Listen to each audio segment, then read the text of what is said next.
Today's date is August 19th, 1996. We are conducting an interview with the survivor Ruth Marcuse Hagedorn. Marcuse spelled M-A-R-C-U-S-E.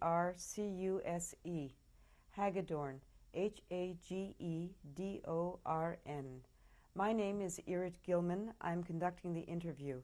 E-R-I-T-G-I-L-L-M-A-N. The interview is taking place in Montreal, Quebec, Canada, and the language of the interview is English. Today's date is August 19th, 1996. I'm conducting an interview with the survivor, Ruth Marcuse Hagedorn. My name is Irit Gilman. The interview is taking place in Montreal, Quebec, Canada, and the language of the interview is English.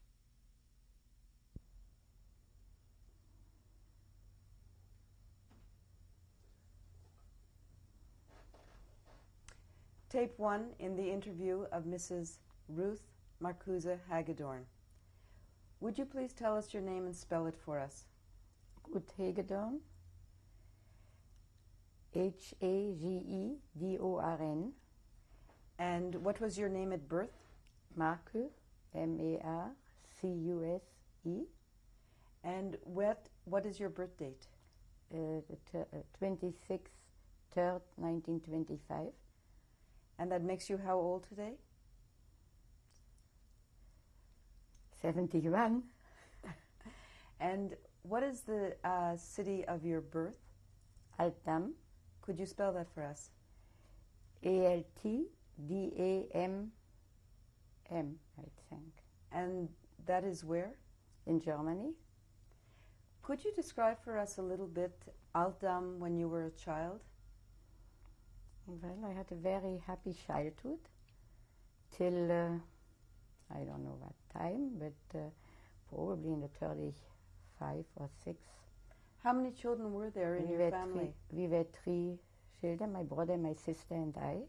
Who was the oldest? I am the middle one, my brother is the eldest. And you lived with your parents? We lived with our parents till January 39 when we went away. What was your father's name? Albert. And your mother's name? Philippine, we called her Philly. And what was the language that you spoke in the house? German. Was there any Yiddish that you spoke? No. How many Jewish families were there in Altam? Well, a few, not too many, but I know a few. Did you have a sense that you were different from other people because you were Jewish? No, not at that time. So you were completely assimilated in terms of... Yes, we were. And what sort of child were you? Child, myself, very happy child. Yes? Yes. Did you have any particular hobbies or interests? Well, at that time I don't think we played like everyone, and we had a lovely home life and lovely family. Uncles and aunts, they came visiting, and we had a normal childhood till before the war, of course. What did your father do? My father was in the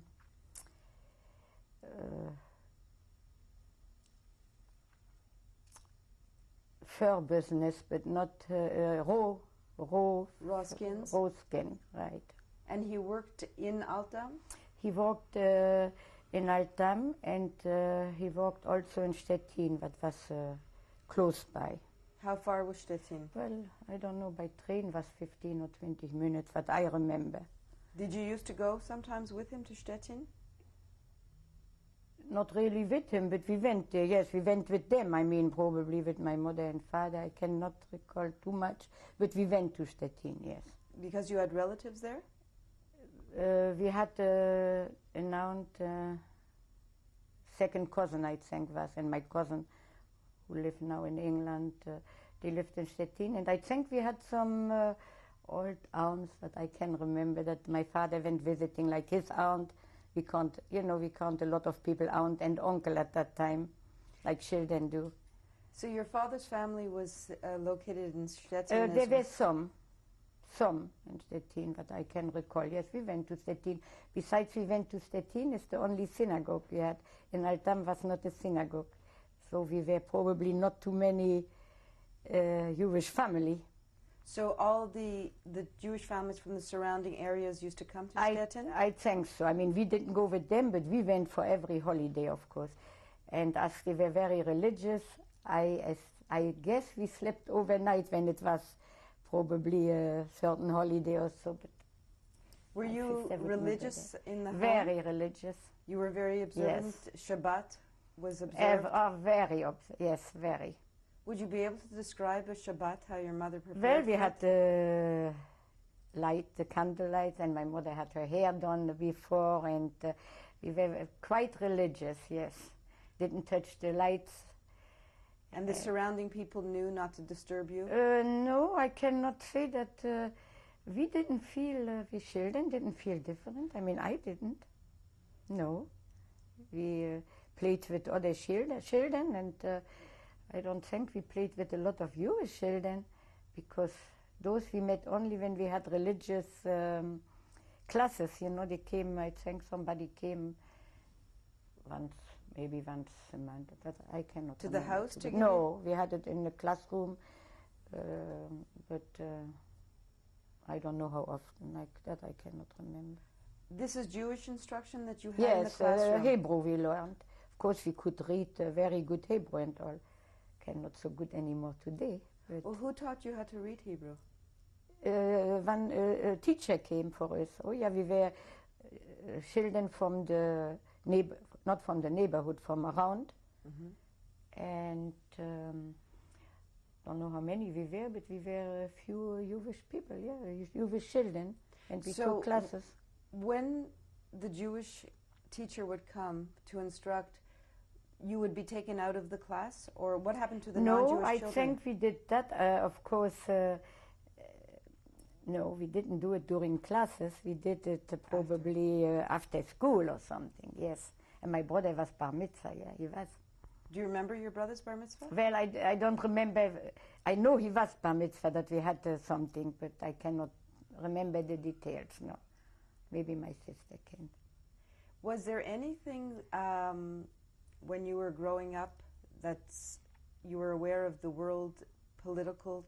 Not me. My brother and my sister for sure, but not me.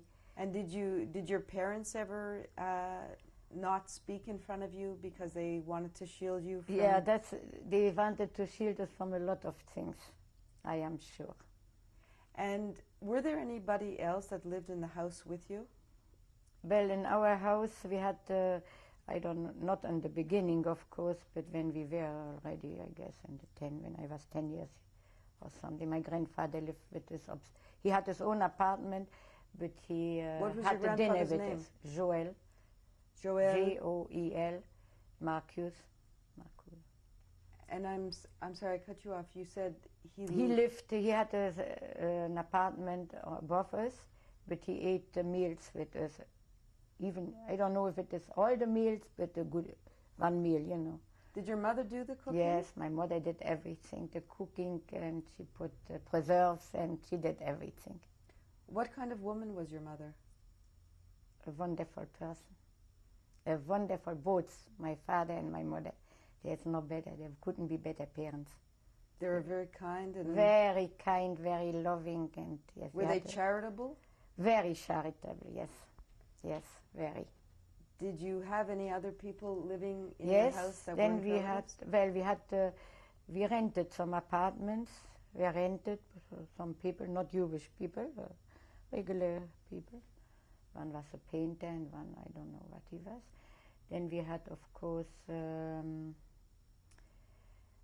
downstairs we had offices that they used.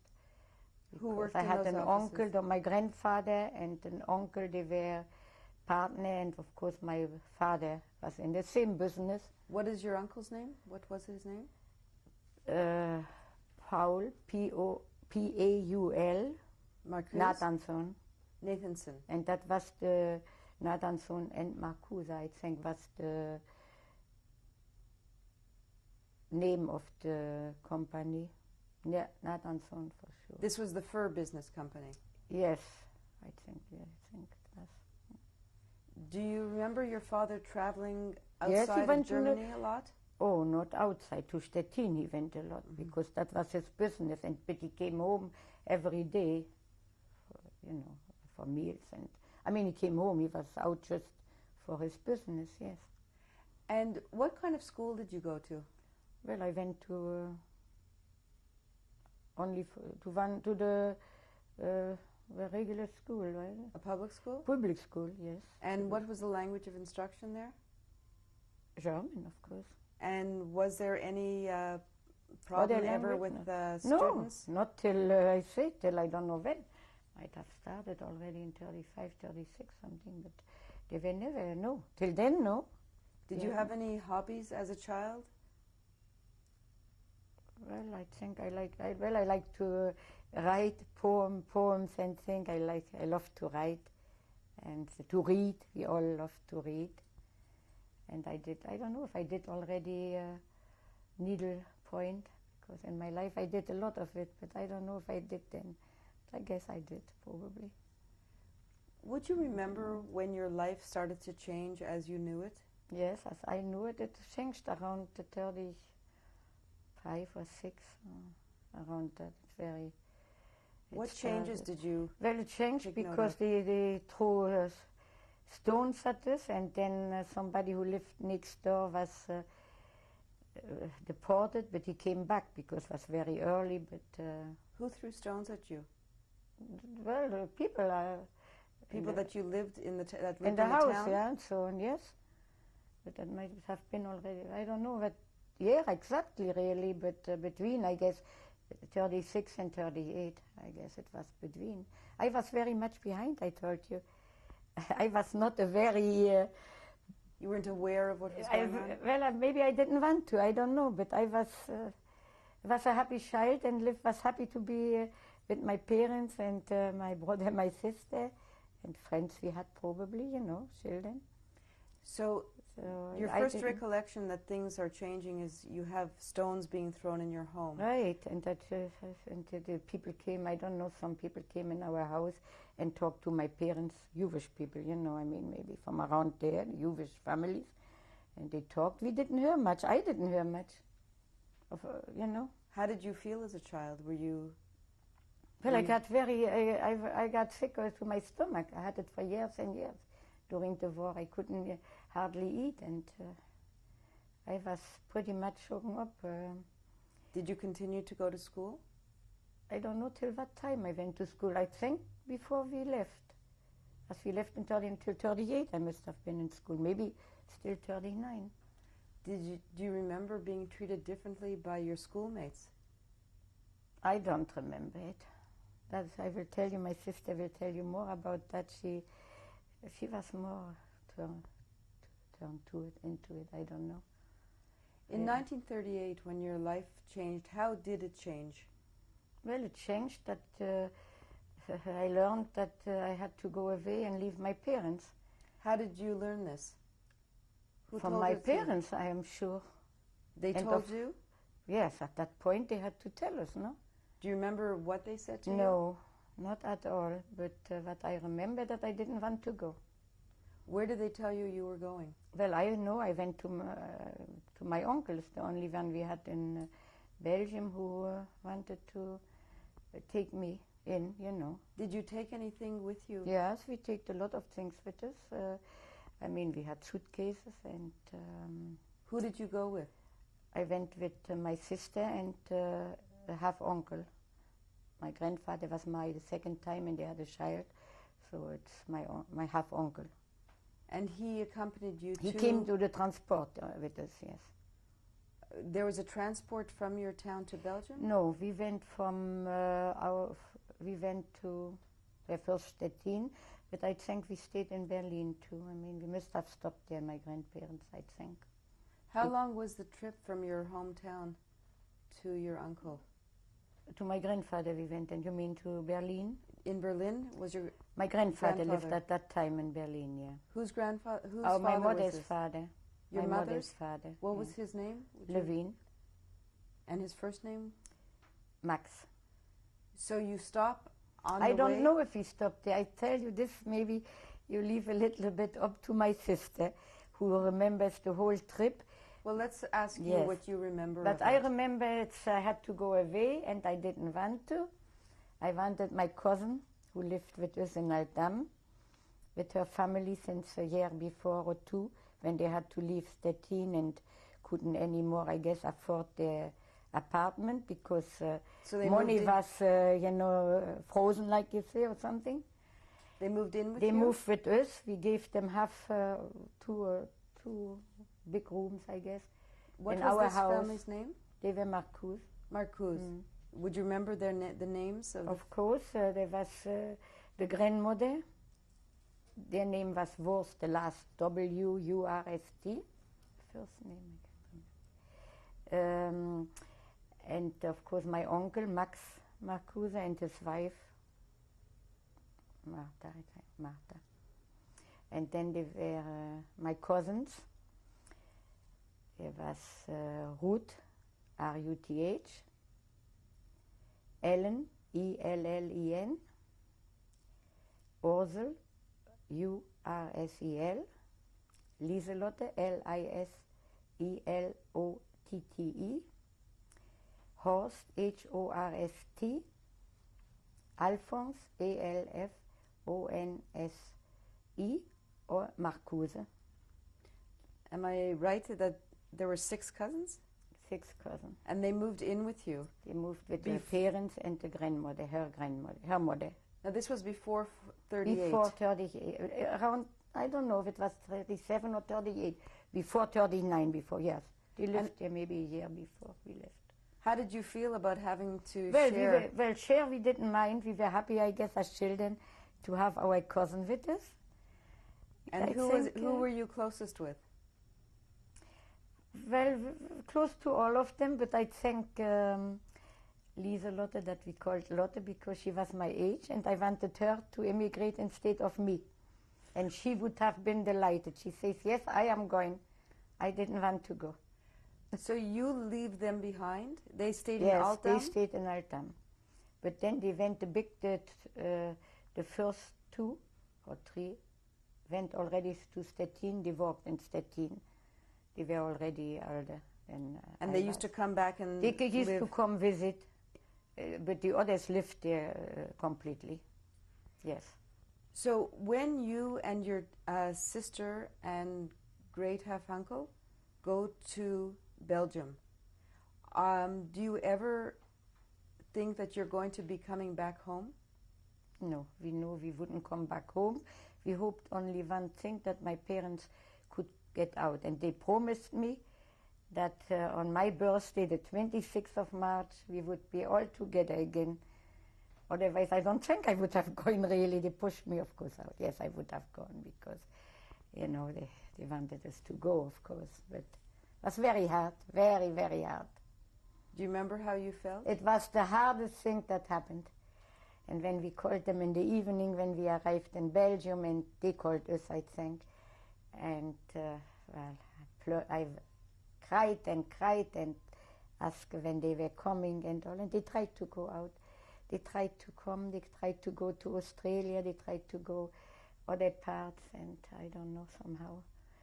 You see, my mother could have immigrated like my aunt did in England, but she wouldn't leave my father, and my father wouldn't leave his father. I think they came back really for my grandfather to stay with him. I don't think nobody really realized the whole, how it happened. I mean, that the thing would be like they turned out to be. Certainly nobody knew so much, but they wanted to come because we have letters that they knew that they would, if they couldn't immigrate, that it would be terrible. What happened to your brother? My brother, yeah, we never saw my brother again. He didn't come home. My brother was taken in Germany already. He went in, they took him, put him in jail. When he was this? working in the, what they call in Germany, in a Lehre, where you learn, in a learning, they had to go through that after school, after a certain age. He was a few years older. And he, well, the next thing we know, he was in jail. Do you remember what year this was? Was this before you went to Belgium? Oh, yes. It was before. Oh, yes. He was out by then, I think, when we left, but not with us, not in Altam. He might have gone to Berlin or Stettin. We didn't see my brother anymore in Germany. I didn't. I mean, I cannot recall. I recall one thing, that my mother and my aunt, who is still now living in England, but she had a stroke, they went and bailed him or got him out. Thank goodness. Of jail. Yes. Do you know for what reason he was in No, jail? because he was a Jew, that's all, for what It's reason. the only reason. Yes, that was the only reason. He never did anything in his life bad. He's very, very honest and very gentle person. But then he went out, and the next thing we knew, that he could still go on a transport, even that they, at that time, only took till the age, I think, of 14. He was a little older, but dear God was still with us. He went to England. At age 14? Well, he was, no, he was already 15 by then, I think. So he got out on a transport Yeah, to he England. went in a camp in England, yes. Let's come back to when you arrived in Belgium. When we arrived in Belgium, well... And you spoke to your parents that night. Yeah. And you cried. When was the next time that you heard anything what happened to your parents? Well, we had still a few. In Belgium, I had still, till December, I just saw in my papers, I had still letters from my parents who were still in Altam, of course. So they were deported, I guess, in 40, because in 39 they were still in Altam. And they hoped still to come out. They had make, inquiries, and they had some family, not direct, let's say, but maybe cousin or so in New York. And my mother wrote a letter, but they said they couldn't do anything. So They were still living in the house in Altdam? well, they lived in Altam, but then they came and took them out of the house, and they had to live together with other family in Altam. But I learned after, of course. I didn't know it then. They didn't tell us that, no. So did they confiscate the house that they Yes, were living they in? took everything, yes. Now, the first year that you were away must have been very difficult It was from your horrible. parents. It was You were, horrible. that whole year you were with your sister? No, I was not with her. We lived in Belgium. My sister right away after, I don't know if she stayed a week with us, maybe not even. Another family who had given, I guess, written there to the committee or so to take her in. They took her in. And so who did you remain with? I remained with my uncle and his wife, my aunt. And their names again? Lewin, Lewin. I lived with them in Belgium. My uncle had a bookstore. They call it a library because he had maybe, I don't know how many different language books, and he lent or rented them, like you call it, lent out books. People came, he was very successful because people read a lot at that time. Television was not so much known. And Did they have any children? they had no children, no. How did they treat you? My uncle treated me wonderful, gave me love, affection, everything. My aunt, we better don't talk about it. Not so good. She was jealous, it seems. That you came At into that the- moment, I didn't really realize. You see, I was behind things. I couldn't see those things. But she was not very nice with me. So I was very unhappy, and one day I packed my suitcase, sit on the outside, and wanted to go home. I How long wanted after was oh, this? well, it was probably before the war. Still The before war the was war. not there, so it must be in 39 or beginning 40, because the war in Belgium broke out, I remember good, the 10th of May, 1940. What is it about that date that you remember? Well, because at that date, I remember they came to the house, guess was the Belgian police, To your uncle's house? to my uncle's house, and asked my aunt, my uncle, and me to come it was in the school where I went to school there, I guess for a year or for a few months in Belgium. And they told us to come all there. And we stayed the whole day. It was very terrible. We didn't know what's happened because, in Belgium you don't wait that people come and get you. We just came out of Germany, but we stayed there the whole day. And in the evening, they told my aunt and me that we can go home. And my uncle was deported. Do you know to where yes, he was to Gurs, Gurs? G-U-R-S, in France. And what was Gurs? A camp. A labor I camp? wouldn't call it concentration, but I guess it was probably because... A labor camp? Yes, nearly like, labor camp, but I don't know how they call it. Gurs was a camp, and very few people survived. My uncle survived. He told us how, if you want me to... Sure, go ahead. He was a very small person, and there was a tank, a German tank over the German were there. Or what time, maybe Belgium, but I think it was the German. And he went under he just went under this tank and hit there. And so he was saved, and then he went after that to in France, where did he, to Algeria someplace, and he walked there. We knew all this after, of course. I had no more... Did you ever see him again? Yes, my uncle, I saw him. He came out of it, and... You saw him in Brussels? Yes, I saw him in Brussels, and I wanted him to stay with Madame Boncaz and me, but he wanted to go to Argentina, where he had his cousin, and my grandfather, of course, emigrated to Argentina with his wife. But I think my grandfather was not alive anymore, but he had all his cousins, and he says, I go to Argentina, and that's what he did. Now, you remained with your aunt, with whom you did not have a very good yes, relationship. Yes, well, my aunt, I remained with my aunt, and she, of course, after my uncle left, she took all his belongings. I mean, I went to the bookstore and took out what I could and threw out all the books that were forbidden at that time, like Mann and, what was it, Mann, M-A-N-N, what was this? Well, all these books that talked about, a lot of books were forbidden by that time.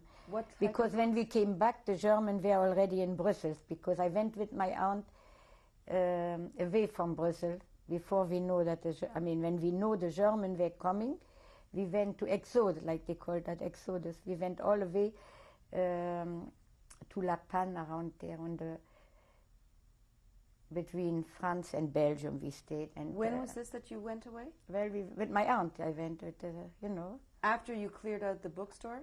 No, when I came back, I think I cleared it out. We went right away when we know the Germans were coming to Belgium. How long? A lot of people went away. How long did you stay away? Well, we went away till the bombs were falling, all over. It was terrible what we did, and that's that. I lost a lot of papers I took with me, like a few papers. They were very close to my heart, let's say, letters and things. And I lost everything because we walked, and we could hardly walk anymore. The Red Cross was there sometimes because my feet were bleeding and all. Well, anyway, we slept outside, thank goodness. It was a very hot summer. And the hottest summer it was. And what summer? What but was it the was year? in 1940, of course. In 1940. Yes, when the war broke out, we know they would come to Belgium and we wanted to go away. Nobody knew they would occupy it or what. Who knew? So how long were you on this exodus? Well, we were a few months, I guess. A few months. This is in 1940? Must have been, of course. Summer of 1940. And after that, did you come back to We Brussels? came back to Brussels. And what did you find there? Well, the same. The Germans were there, of course, I guess. And did you live in your same house? I cannot see myself sleeping there anymore. I think I had a little took me a little room someplace. You were with your aunt the No, whole I time? I don't think I was anymore with her. I was with her to take out all the books, not with her, she sent me in. She didn't want to go back there. She was afraid the German would come, but she sent me there. What to were you clean. doing with the books? Well, that's it. A lot we threw out, like I say, they were already forbidden, you know, from Jewish authors or so. I don't know what I did with it, but they were destroyed, let's say. And the rest we sold. She tried to sell to get some money to librarian. And that is the best thing, of course, that's happened to me when I met this lady that became like my second mother, because she had a bookstore and she knew my uncle who came there and bought some books for his to give to lend the books. And what was this lady's name?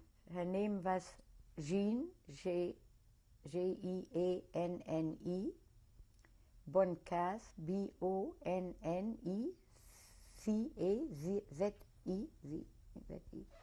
And she was a store, a She had a bookstore bookstore, open. and she knew, like I say, she met my uncle with. She knew him not, I mean, so much, but she knew him because he came to her, you know, buying books. And she bought the books that your aunt And she took nearly all the books that my uncle that was left, yes. And And how so did it, she met me. That's it. and what happened when she met And you? when she met me, well, we became like friends, and I worked a little bit with her there. I loved people, and as I was already in the bookstore with my uncle a little bit. How old were you at this time? Well, in 40, from 25, that was what? 15. And so I liked her, and she liked me, and I helped a little bit. But then my aunt says that I had to make a little money, I guess. And I found a job to take care of an elderly lady, to stay with her when the son and the daughter-in-law went out. So you lived with this elderly lady? No, I didn't live with them. It's for that she took me a little. I can remember, you know, it's very vague because this really I completely never talk about it nearly anymore till today. I had a little room she took me because she must have lived with somebody else. I don't know. I saw her very little then after. The only thing I know that I went to work for these people, but I didn't stay too long because the man, when he brought me back there in the elevator, tried to touch me or so, and of course I never went back. This was the man, the son of the woman you were Yeah. watching? Yes, he was married and all, but of course I went never back. And then I went in an orphanage, but to tell you the truth, I don't know if I went first to the orphanage, but I think I went there. I can't remember so good. I stayed there, yeah, no, I think it was after. I went to the orphanage, sisters, Catholic sisters. Did they know you were Jewish? They knew I was Jewish because, yes, they knew. And of course, I was very unhappy because I am one of those who needs a lot of affection. I can do a lot for people if people are nice with me and so. Otherwise, I'm very unhappy, let's say. And while I was there, even though I did everything they wanted, I prayed and everything, I mean, but then this Madame Boncaze told me, you don't have to go to this orphanage. Why don't you stay with me? Well, at that age, I couldn't stay without the permission of my aunt. I thought I was brought up as like this. You look up to people, what they tell you, I guess. Were you able to contact your aunt? No, but by that time, she told me, my aunt, I don't think she ever even asked where I was. I mean, I have not really recollection of her after that much. So do you remember how long you stayed in the I orphanage? stayed not long, Were they maybe a month or so, because of course Madame Boncasse told me, I will come and see you and I will talk to them and you come live with me. But she had never children in her life, and I guess she meant well, but she didn't come visit me. And I was already there, I guess, a month. What did you do in the orphanage? Well, like the children, I don't know, everything a little bit, like the children did. Did you have Probably clean a little or so, I don't know anymore. Oh, and study maybe, I'm not sure. No, it was during the vacation, must have been in the summer. Yeah, when we came back, it was still summer also. Did you have friends there? Yes, I made a lot of friends. They all, when I left, they said, please talk, find me a family, we want to go away. Were I these promised Jewish them. children? No. Listen, I never asked them. You see, we were not so much at that moment no, I don't think so. They were just unhappy there. And I promised them, that's one promise I couldn't keep, because I had to survive myself, and I didn't know anybody really to whom to talk. Did they ask you to practice their religion when you were Well, at the yes, orphanage? of course I did. They didn't ask if you go to a church and you with your knees on, and you did it. Yes, you did it. I mean, it was normal. You have to do things that, you know, at that moment already I didn't practice really anymore, you know. So you didn't feel like you were replacing your Jewishness? No, not really. I just thought that I was surviving, I think. No. Were you able to eat properly? I can't remember that, you see. I can't remember, because I had not much appetite, I'm sure, because I was very unhappy, very unhappy. Well, so I told the sisters, I know this lady, and she told me I could come and live with her. But then, of course, they thought that I was a liar, because she never came visiting. You come visit children, of course. Well, one day, maybe they were afraid to keep me. It could be. So they took me by the hand to sisters, and we went there. To Madame Boncasse. Of course, I was not sure anymore if she would take me, as she didn't come. I was also a little bit afraid. But as soon as she saw me, I stayed there. She said, I told you long time you should not even have gone, you shouldn't have listened to your aunt, and you should have stayed here. And so from then on, I stayed with her. Did you ever ask her why she hadn't come to visit you? Well, I did ask her, but she forgot. And she had, you know, you have a business, and then you have your life, I guess. Was Madame Boncasse, what religion was she? She was Catholic. Was she a practicing Catholic? No, just for for Christmas we went, you know, in the church to listen to music, and for Easter she went maybe for an hour. No, she was not really. And she was aware of your Jewishness? Of course, yes, she was. And how did she behave towards you? Well, I will tell you, when she met me, she was brought up, first of all, she was here in an orphanage in Canada, and she was brought up, she says, all over, that in school, you hear about the Jews. It's the first Jewish person, really, that she was intimate with, I mean, you know, that close to, let's say. And so she never knew that, she knew she had friends and so, but, and she knew, you know, in contact in business and all, but never really living with somebody. And she saw I was like the others, and of course she loved me like her daughter. That's one thing, she was wonderful. Gave me all her affection, all because she had nobody in the world. Her whole family died from lung cancer. She was the only one, very young. Her mother, her father, and then even her stepfather. Mother remarried because her father is buried, it seems, in Florida even. They went to America. Her mother was a seamstress, but very high class, with models and all, and so they traveled. For that they put her here in in some orphanage or so. She spoke wonderful English and French, of course, you know. So she had learned her English in an orphanage in Canada and yes. then returned to Brussels. No, we returned. No, at that. Wait a minute. Yes, we returned to. No, Madame Boncasse had learned her English when she was younger, and then she returned to Belgium? She had a bookstore in Belgium, but she went to Paris buying books, you know, from the... Did you travel with her?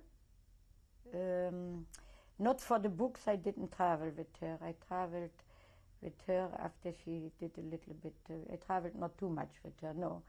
She mostly went alone, and I stayed in the library, the bookstore. Did you have any incidents when you were living with Madame Boncasse, anti-Semitic incidents? Yes, I had a lot.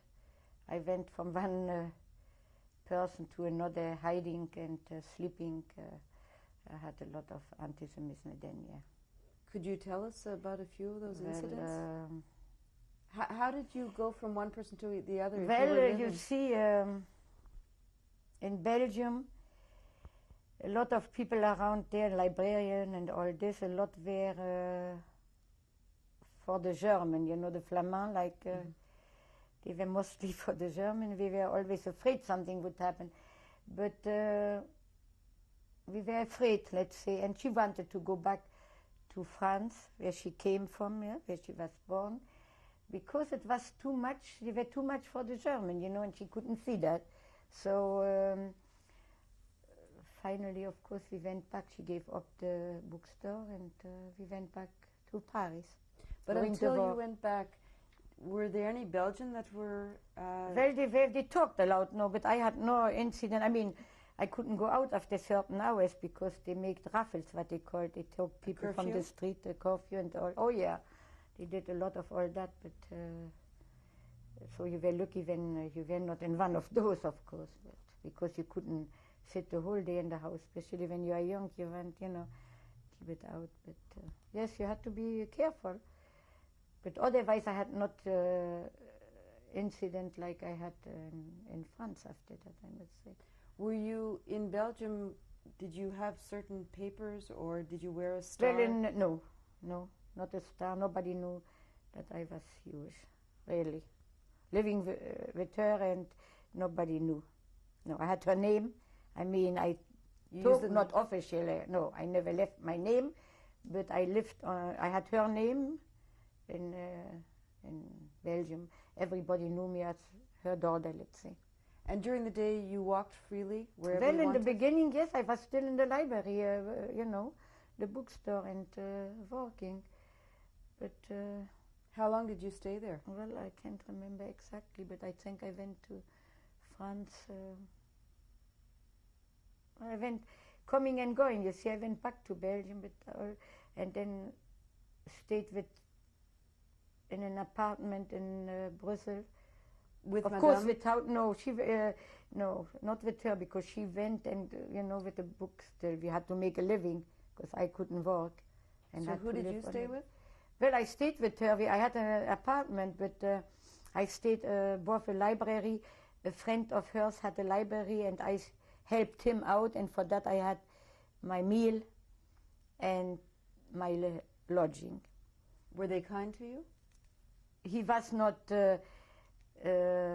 Let's say he was not bad with me, but I had not enough to eat, I must say. No, I was very hungry. Were there any other children in the house? No, there were no children. He had never children. He had children, but I mean they were not living with him. And he was, let's say, he was kind because he let me stay there and didn't say anything. But he was very much for the German. He was, but still, even. Was he getting money?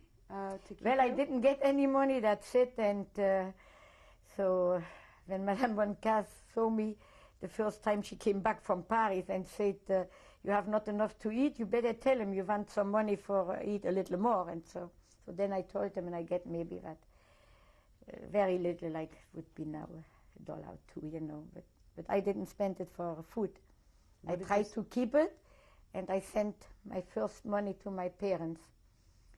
And had a letter back from my mother, never to send it again. They couldn't buy anything. Probably they took even the money, we don't know. So of course I didn't do it anymore. You wrote this to your parents in Altem? No, I wrote it already in Belzais, the camp where they were in Poland. You know. When did you find out that they were moved to a camp? Well, they wrote to me in Belgium still. I told you we had a card from the camp, from them. So this is, what time of In year 41 was it must have been, because I think... this? So they were died in still alive 42. at this point. Yes, at this point they were still... They were deported, I think, in 1940. And at that moment, yes, we had still 2-3 cards, you know, from them. That's all we had, each one. Like that. Were you in touch with your sister at all?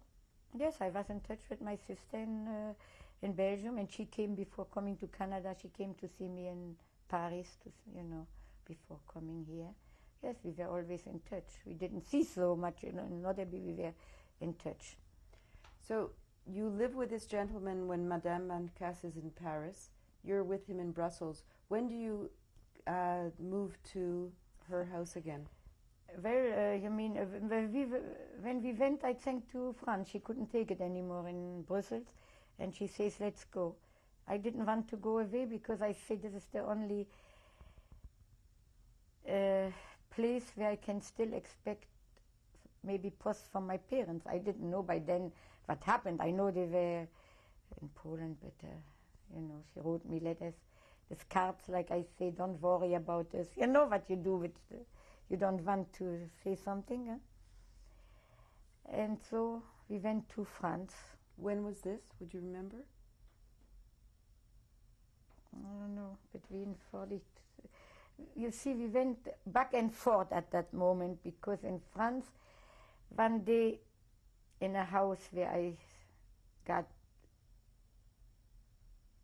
told people, I guess, to write me letters or something. This was in Paris? In Paris.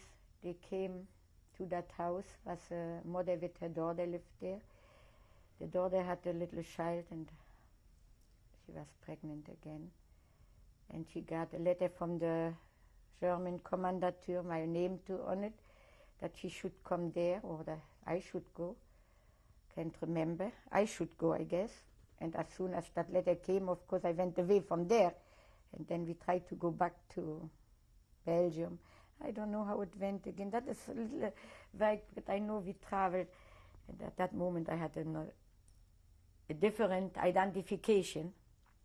What was my your name? name was Marguerite Gauthier, Marguerite,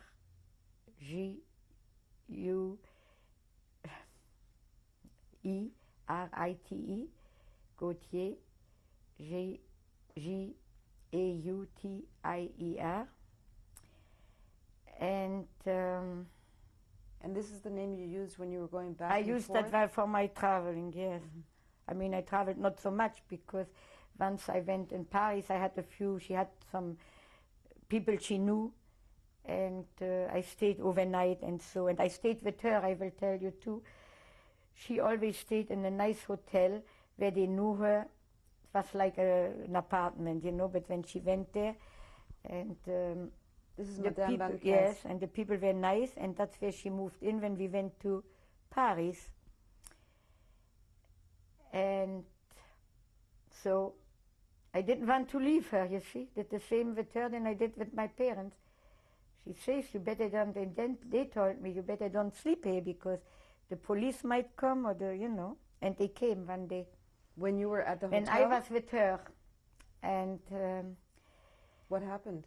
so there were 2 beds, of course, you know, and I slept in one and she in the other. And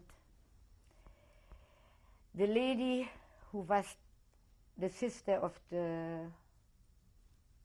proprietor there, who worked with them, she rang the bell, something, and of course all the stairs, I don't know how many, 10 stairs. I went down in her apartment, because by then we had learned that if they come in a hotel, they couldn't go in the private quarters of the people who lived there, who had their home. And I stayed there, so they saved my life. And they came in the room, and they asked her, they saw the bed, of course, and they looked, they opened the bed, and so she says she had a boyfriend. Thank goodness. I mean, because they came and looked it all through. She Was says, this the yes, German? I had a boyfriend. The German with the French, of course. I mean, French. The French police was not at that moment. They had to work with the German anyway. So, of course, when they went, after I don't know how many hours, I was down. Then I never slept there again. I don't know. I slept one in another place. Don't remember. So then it must have been already a little later because then it was nearly on the end of the war, maybe. Don't know. She wanted me to sleep with a. She had a librarian who was a Jewish man, and she says he's known here in Paris, and he put his daughter in an orphanage with sisters, and she became like Catholic. She was maybe converted even for that purpose. And she told me, you can go there, and there you will be safe. No, I say, I will not leave you. Thank goodness. They came the next day, and the girl went visiting her father, and they were both deported. So you see, in life there's a lot. Look, even if you say sometimes, but when you are on the wrong place, on the wrong moment, I guess you have to see. It's meant to be, I guess, but a lot of things were not meant to be. But in Paris, did you have freedom of movement during the well, day? I had, because I was not too much, but nobody knew me, and I was her daughter, so and I feel like I see young people do more things that I would do now. I wouldn't do things then, that to be so go where you shouldn't or go out, you wouldn't do that. Could you give me a for instance of what you did? Well, even walking in the street you should be afraid. Was the because German sometimes presence? sometimes they cut off a street or something, and to ask papers and so. But we went through it, and I lived through it. So I guess. Would you have had papers to give? Is this under the? Well, I would have, but I will tell you, I was never very happy with another name to have. Myself, I didn't feel, had not the confidence. Let's say I had not the strength. I had the strength when I had to, but because I had to show them when I went back to Belgium from Paris, I had to show my papers. So I know I did it, but my heart beat it, of course, because I couldn't, it was, when you have false papers, you don't feel so good. Maybe some people can do it, but I cannot do it today, would tell you. I don't think so. When you were living in Paris, did you ever go hungry? Well, I didn't get hungry, because, I was not really hungry, because she did, she still brought papers, books, sold books in Belgium to the librarian there, and came back and did a little bit underground work, for the resistance. And so we had enough to eat. Enough, what to call enough, we had to eat, yeah. It was very hard. It was very, very hard, because first of all it was hard. The young people could have milk and bread with cards, but I had no cards to show, because with that card I wouldn't go, and all this. So, no, we didn't. Well, but we survived. Did you ever witness any anti-Semitic incidents in Paris? Well, I tell you, when we looked for some place to go to hide from me, and I would have slept even where the dogs sleep, they told me no, they wouldn't take me in. So, well, people were afraid, you have to say too. Cannot maybe say that they were anti-Semitic, because I cannot say too much, as not many people knew I was Jewish, you see. I really did never tell them, of course, You don't, during the war, you don't tell people that you are Jewish, no. Did you ever miss, or were you aware of when the Jewish holidays were happening? Well, I was aware, but no, at that moment, I will tell you, I didn't want too much to know about the religion at all, because I didn't think there was a God still alive, no. There was a God there, no. I knew, yes, I knew about the holidays and things, but because after we had the business and the synagogue was around the corner, and I saw them, sure, it hurt me a little bit then, when I was around the corner and I saw them coming, for the holidays coming. But at that moment I say, God was no more there for me, no. No, at that moment when I knew that, I must have known at that moment that my parents had no more. I still hoped to see them, but we had no contact. And for me, religion was finished completely. Any religion, I mean, religion was finished. And did you, at this time, your French was very Well, much... at that time, my French was good. Yeah, my French was good because talking only French, you know. And only French. did you ever hear or did you ever speak or have occasion to speak German? Any? No. And I don't know if I had, I wouldn't have.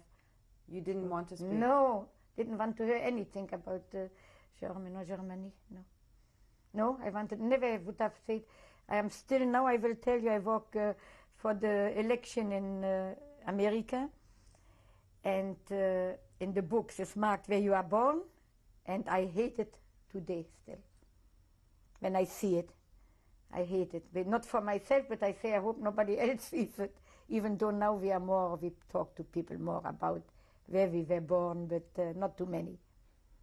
Were you able to keep in contact with your sister when you were in Paris? Did you know if she was alive or well? Yes, my sister, when I was in Paris, then in the end my sister came here to Canada. My brother brought her over here to Canada. My brother lived here.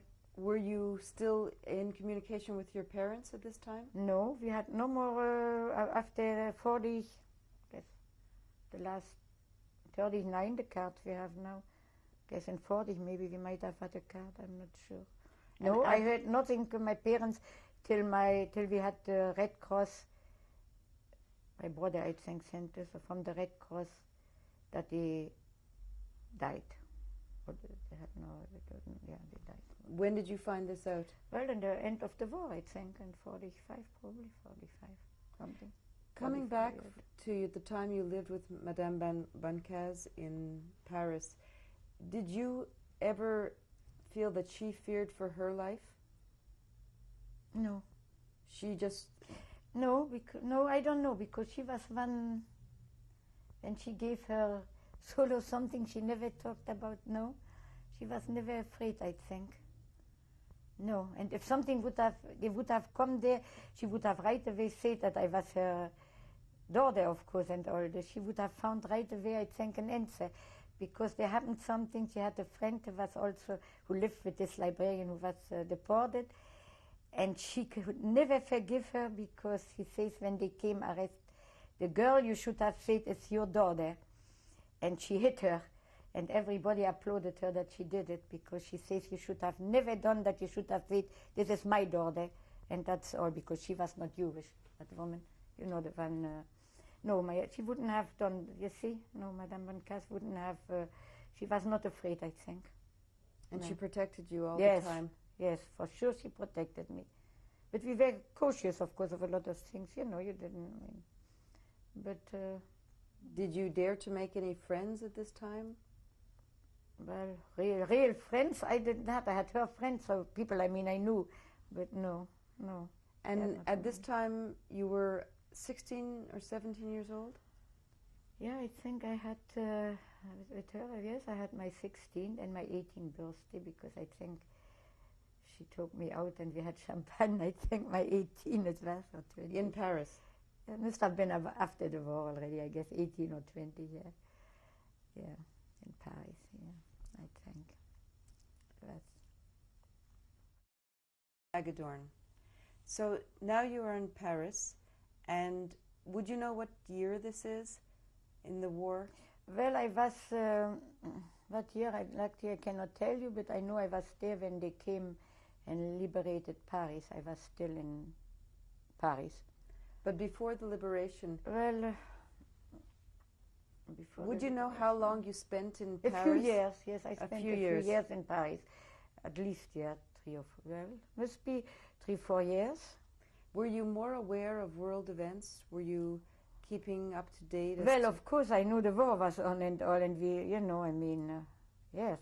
Had you heard stories of deportations or what was yes, happening of course, to people? Because I just told you that the people were deported in Paris, yes. And they they took them from the street or they went to their houses, yes. Then I was very much aware about everything, sure. And did any incidents happen to you specifically? Well, to me, no, really. I mean, like I say, except that I had to travel from Paris to went back to Brussels, and from Brussels to Paris, just to be safe, you know, and changing habits with people that, you know, other people staying with this one and this one. I cannot even remember. So for the most part, you were staying in the hotel? In Paris, in Paris, yes. And the proprietor and the sister of the proprietor continued to help you out? Well, the sister really, yeah, because I had a few things still from home, and I had still a few things. One day I went, and the whole suitcase was empty except of a few papers that he didn't take. But what could you say? Nothing. I was in hiding and happy, right, to be alive. I mean, so. But Madame Boncasse was very appreciative of this woman. Did she? Oh, of course she was. Yes, she was very appreciated. Yes, yes.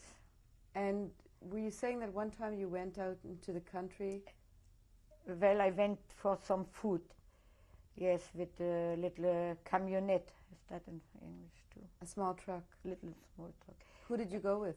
With the son from the hotel, from the proprietor there, and we went to get some food, eggs and whatever. And this man took too many people in there, and the little truck overturned, and a lot of people died. And I was so afraid for the boy that I took with me. He was younger than I. That he died, but he didn't. So I came back, and I had... How did you get back? Well, we came back also, I guess, by... You know, a lot of people took you by car. You stopped them like, you know, I don't know how we came back, but we came back. And I was hurt on my head. I stayed in bed, I remember, for a week or so. I couldn't move. Did Madame Boncasse No, take she care was of not you? there at that moment. She was in Belgium at that moment. But everything went okay.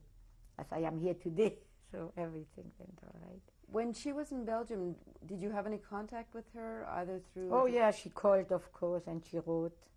I have some letters home, and I wrote, you know. But, yes, we had always in contact, always. And did you have any other people that you were close with when she was away? Not really. Or you kept to yourself mostly? Yeah, not really. I stayed there, and well, I must have. I don't know. I did a few things. Did you keep Paris? I remember once I did. I sold books. I don't even know how it came from door to door. During the war? Yeah, it was during the war. And how long? And I went helping somebody in a house, you know, little things to make a little living, because we were very poor in money. I mean, it was very hard to make, you know, she was always alone, and then suddenly for two people, and it was not too much. The people read a lot. That was one thing. People read a lot. So. And how long did this way of life continue? Well, a normal life we only started really after the war, when the war was finished, you know. Now I had a friend who had a little bar, and I walked there a little bit also, without knowing. The people thought I was her daughter, you know, so I was not too afraid, I think, at that moment. It was nearly on the end of the war, I guess. We heard already about the German trying to go away and all, you know, the English came and American, they were already in Britannia, I mean, something. It must be on the end, or nearly on the end of the war, I guess. And do you remember your feelings, or where you heard that the war was actually coming to an end for you?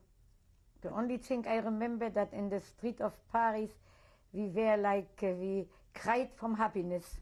Do you remember the date? I think it was again in May. I mean, it must have been it was in 1945. I think it was between spring and summer. It was not when it was cold. We were all, I mean, there standing. I think it was in... How did the news reach you that the liberators had come? Well, I guess we listened to the radio. I mean, we had no television. That I know we didn't have. Maybe some people did. We did not television. Did you see the Germans leaving, or was there any presence of... Well, oh yes, that we saw. At that time, oh yeah, Madame Boncasse was with me, of course, on the liberation and all, and they burned the Hall of Wine, you know, in Paris, and we saw the smoke and all. And the resistance was still running in the street. They wanted to get the German, and I saw them shot in the street. And they did go away from the... Who was shot? The young resistance, the people, and they said go away from the windows.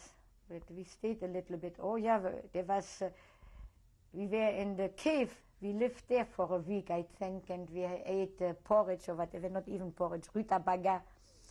That was very bad time. You couldn't go out. There you couldn't go out anymore when they knew that the Germans were about to leave and the resistance fought still. It was very dangerous to go out. You could have been caught in the You could have been. crossfire. I remember Madame Boncasse went out. She went to the corner. She wanted to see what went on. You know, they had the cafes and people reunited there, you know, to talk. And I was afraid for her life too that they would shoot her, because then they started to shoot people in the last days in the street there. I mean, what I saw. And this before was, leaving. This was a week... It was in 45, I think. It was the war over here. Must have been 44, 45. And then on the radio you heard... Well, we listened to the radio, of course, and all this. We heard they were in, you know, in Britain and all this, and Britain, you know. But really, it hit us when they came in.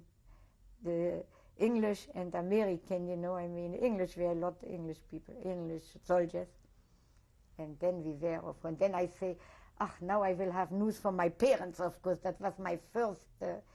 and that's when I got news. Now I remember I was there in that, for this friend where I helped in the cafe a little bit, little bar she had. And I don't know, somehow it reached me there. Maybe it reached us in the house where we lived, and she brought it to me or something. And that my brother wrote that they had died. I mean, that they had no news, and the Red Cross, so they were dead or something. So you heard it from your brother who was living... Yes, my brother wrote to the Red Cross, probably to make inquiry. Where was your brother living at this point? My brother was by that time here, and he was in a camp here in Canada. Canada by that time. I don't know if he was still then, but by that time he was in a camp. And how old were you now at the end of the war? Well, in 45, 25, that makes 25 and 45, 20 years or no? And what, now that the war is over, what were your thoughts? What did you want to do? Well, then at that moment, you see, I could still not walk in France. Could never walk unless I married a Frenchman. And a lot of people did it. They paid even somebody, you know, to get the nationality. But then we heard so many stories that how it worked out not good. And then I was really not too much into it. But Madame Boncasse wanted to adopt me, and she couldn't, you know, that I get also the French nationality, but she couldn't do it. So you had no citizenship? No, I never had citizenship in France. I had a card that I was a resident, but I had never citizenship. So at that moment, we opened a little business. In Paris? Wait a minute, in Paris we started, like I said, translation for lawyers and all, as she was so good. I helped a little bit, but she was much better, of course. I was not so good. And we had a few customers to make a little living. She still had books. I guess she still sent to Belgium maybe some books, you know. Sold them, you know, to the librarian, I think. Did you try to find any members of your family? Well, members. I knew my aunt in England, was in England. And your sister? Sure, we tried to find everybody, but we stayed in touch. And as soon as the war was over, we all started. My aunt came to France to visit me, my two aunts. And I came only here. I came here, and I came to visit my brother and my sister in, was already when? 50, in the 50s, I think only. But I you haven't seen my continued- brother for since I left out till he came to he came first to see us, yeah, in Paris. I told you, and my sister in Belgium. He came to see, and So you continued to live in France yes, he till came. when? In France, I lived till 1966, when I came to America, You moved to America. Why? because I lost Madame Boncaz in 1965, and doing all the papers, took me a few months, and I came in October the 10th, 1966, to Miami Beach.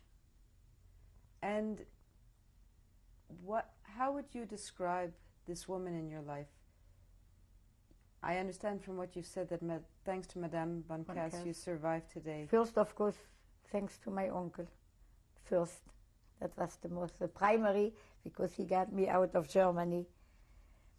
And then her and my uncle. I went to see him nearly every year after the war. After my husband died, because when my husband was alive, I couldn't travel a lot. We came here to Canada. When did He you was get not married? so bad. I got married in 1971, January the 10th, And you married in Miami Beach. And you married an American, or But he was American, coming from Germany, but he was American by that time, I mean. and you would go back to visit your uncle? My uncle, I visited only the first time I saw my uncle since he came. Oh, my uncle came back from Argentine.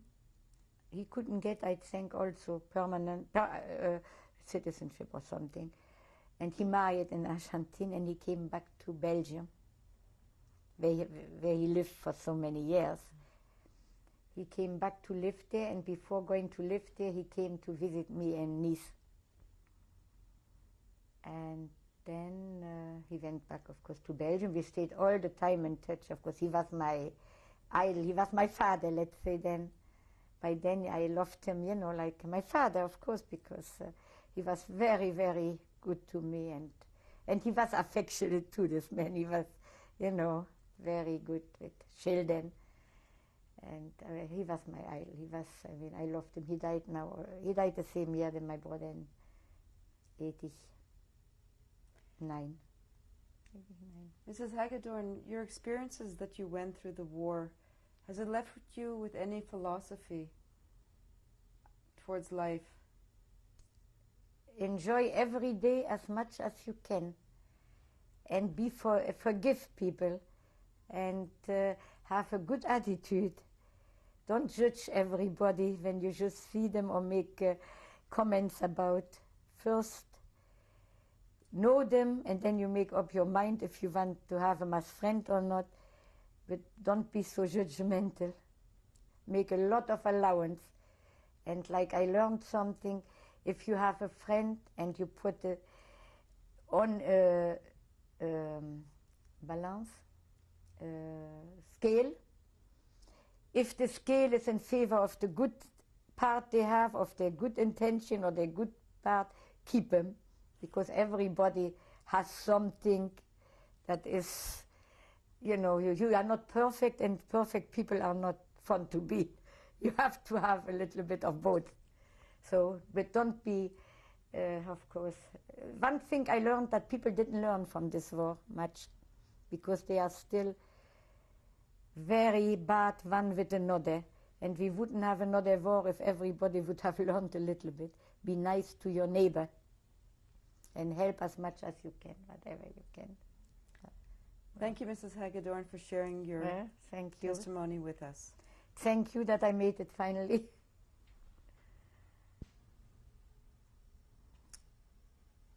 These are my parents. My mother, Philippine Marcuse, and my father, Albert Marcuse. When was this taken, this picture? This was taken, to the best of my knowledge, in 1939. While they were still in Germany? Where they were still in Germany, I think. And what happened to your parents? My parents were deported to Poland in a concentration camp. My mother was shot to death, and we think my father died in the gas chamber. We don't, as of this date, we don't know exactly when he died. In 19. And are we too then? This is the house, our house in Altdam, Breite Straße 12, where we lived till we got out of Germany. In the front there is my father with my brother and other children. This is a very large house. Was it all used for living quarters? Yes, it was all used for living quarters. We rented some apartment downstairs there, and we had also the offices downstairs. We lived on the first floor there, and then my grandfather, like I said, upstairs, and I guess, but I can remember only we rented downstairs. We might have rented upstairs too. Yeah. This is a family picture of our family, from my father on the right, my brother, me, my mother, and my sister. What was your brother's name? Hans. And your sister's name? My sister named Eva. And when was this picture taken? This picture was taken in 1928. And this was taken where? In Altdam. This is my brother Hans Marcuse and myself, Ruth Marcuse Hegedorn. This photo was taken in 1926 when I was 1 year old. Where was it taken? This was taken in Altdam, Germany. These are my two grandfathers. On the left, my father's father, Joel Marcuse. In front, this picture was taken in front of the house in 1938. Approximately the same time, my other grandfather, from my mother's side, Max Levin, was taken this photo in, I think, in Berlin. This picture was taken in 1938 in front of our house. On the right, my sister Eva Marcuse-Beer and myself, Ruth Marcuse Hegedorn. Where was this taken? This was taken in Germany in front of our house. This is a photo taken in Nice in 1953. On the right, Madame Boncasse and myself, Ruth Marcuse. And Madame Boncasse was who? Madame Boncasse was the lady with whom I spent 25 or 30, 25 years. Huh? Starting during the war? During the war. Started during the war and finished when she died in 1965.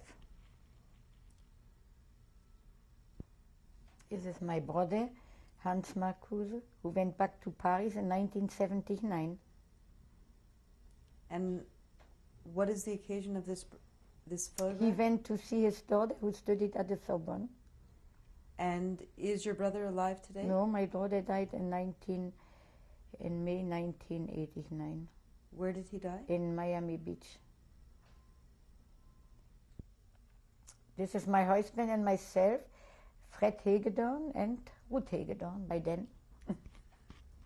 When was this picture taken? This was taken taken in 1978 in Miami Beach, Florida.